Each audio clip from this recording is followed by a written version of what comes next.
everlasting life, meaning that this day will start the everlasting living. As of right now, we are not immortal. We are not beings that do not die. Every single human, mankind, and jinn will die. But once that day starts, it's referred to as Yom al-Khulud because it's going to be either ever living forever in paradise or in hellfire. Any other names that we can recall? Yom al-Qiyamah. And why was it called Yom al-Qiyamah? The day of standing.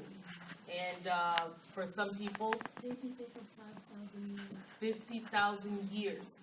50,000 years this day of standing will be. And does anyone remember what detail we gave about the sun on this day? 1 mile. Very good. Exactly. These days, the sun is millions. Even they don't even count it in regular miles. They count it in like light years because the sun is so far away. However, on Yom al-Qiyamah, the day of standing, the sun will only be 1 mile away. And let's see. Isa, do you remember what we said about the sweat on Yom al-Qiyamah of people? You'll be drowning in your sweat. And how high, like if you were drowning up to your ankles, that would be for somebody that didn't have a lot of bad deeds.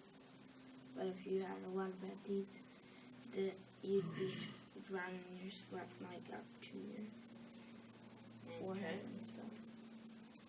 Good job. Jazakallah khair. Very good, Maryam. That you will sink in your sweat according to your deeds. That some people will sink in their sweat up to their ankles. Some people will sink in their sweat up to their waist. And some people will sink in their sweat up to their mouths, as Maryam said, and that is according to their deeds. Also, one of the names that we learned about this day was the day of great regret and grief. Let's see. Marwa, why is it a day of regret and grief for the non-Muslims? Why is it a day of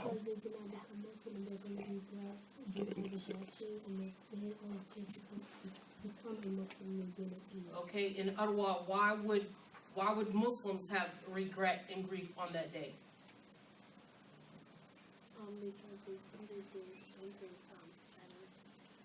Very good. They could have done better. They could have woke up for Salatul Fajr instead of turning off that alarm. They could have got up to go and make Salah instead of watching the rest of the movie. They didn't have to say that bad word. They didn't have to take that thing that didn't belong to them. All of these things, they didn't have to laugh at that person, talk about that person. They could have gave more in charity. They could have done better. So for the non-Muslims and the Muslims, they're going to be regret. There's going to be grief. But on that day, there's nothing else that you can do to change it, because everything that's already done is done. Then we moved on to talk about how the last day will actually start to begin. Let's see, Marwa?